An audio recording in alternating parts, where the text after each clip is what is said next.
முதலமைச்சர் விஜய் தற்போது தலைமைச் செயலகத்திற்கு வருகிறார். பதவியேற்பு விழா நேரு உள் விளையாட்டு அரங்கில் நிறைவடைந்த நிலையில் முதல் நாள் பதவியேற்றவுடன் முதல் 3 கோப்புகளில் அவர் கையெழுத்திட்டார். இந்த நிலையில் தன்னுடைய உரையை நிறைவு செய்து கொண்டு அரசு காரில் தற்போது தலைமைச் செயலகத்திற்கு வருகை தந்து கொண்டிருக்கிறார் முதலமைச்சர் விஜய். நேரலை காட்சிகளை பார்த்துக் கொண்டிருக்கிறோம். நேரு உள் விளையாட்டு அரங்கில் முதலமைச்சராக விஜய் மற்றும் 9 அமைச்சர்கள் பதவியேற்றுக் கொண்ட நிலையில் தற்போது அங்கிருந்து அரசு வாகனத்தில் தலைமைச் செயலகத்திற்கு வருகை தந்து கொண்டிருக்கிறார் முதலமைச்சர் விஜய். நேரலை காட்சிகளை நாம் பார்த்துக் கொண்டிருக்கிறோம். தொடர்ந்து அரங்கில் நம்மோடு இணைந்திருக்கிறார்கள் விமர்சகர் திரு நந்தகுமார் மற்றும் தாவேக ஆதரவாளர் திரு ஆரோக்கிய சதீஷ் ஆகியோர். இருவரையும் இந்த அமர்வுக்கு நான் வரவேற்கிறேன்.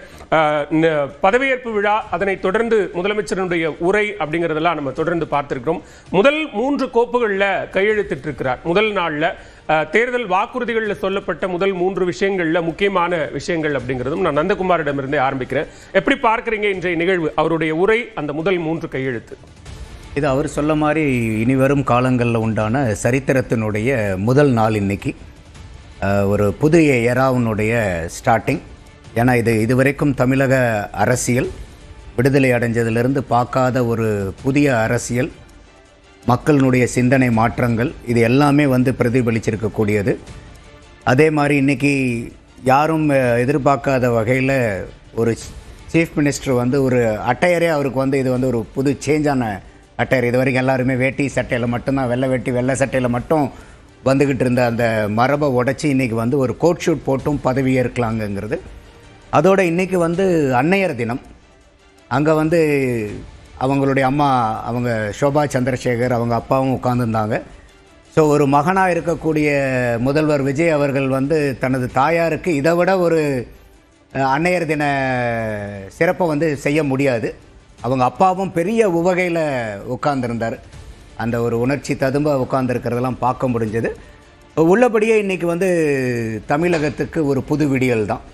அதில் எந்த மாற்று கருத்தும் இல்லை. இன்னும் போக போக நாட்கள் நல்லா வரணும். அது இன்றைக்கி 3 கையெழுத்துகள் நீங்கள் சொன்ன மாதிரி இன்றைக்கி போடுறாரு. ஒன்று 500 யூனிட் வரைக்கும் இருக்கக்கூடிய குடும்பத்தினருக்கு 200 யூனிட்டுகள் ஃப்ரீங்கிறதுல சைன் பண்ணியிருக்காரு. அதே மாதிரி சிங்கப்பெண் அதிரடிப்படை ஒவ்வொரு மாவட்டத்திலையும் உருவாக்கப்படும். அனைத்து மாவட்டங்களையும் அந்த போதை தடுப்பு படையும் உருவாக்கணுங்கிறது, இந்த 3ஐயும் பிரதானமாக சொல்லியிருக்காரு. இது உள்ளபடியே வரவேற்பு. அவருடைய பேச்சை பார்க்கும்போது ரொம்ப எமோஷ்னலாகவும் இருந்துச்சு.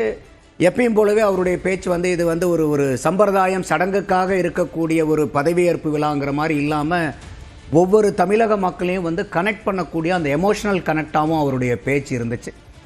அதில் நான் ரொம்ப குறிப்பாக கவனித்து பார்த்தது பார்த்திங்கன்னா, இங்கே ஒரே பவர் சென்டர், பல பவர் சென்டர் இருக்குன்னா நீங்கள் நினச்சிக்காதீங்க. அப்போ இது அந்த இடத்துல ஒரு எச்சரிக்கை மணி அடிக்கிறார். அது யாருக்கு சொல்லப்பட்ட செய்தியாக நம்ம புரிஞ்சுக்கணும்? அது கட்சியில் இருக்கிறவங்களுக்கும் அதிகாரத்துக்கு இருக்கிறவங்களையும், அதிகாரத்தில் இருக்கிறவங்க யார் யாரையெல்லாம் பிடிச்சா நம்ம காரியம் சாதிச்சுக்கலான்னு ஒரு நம்பிக்கையில் உட்கார்ந்துருக்கிற அத்தனை பேர்த்துக்கும் ஒரு சாட்டையடி. ஓகே.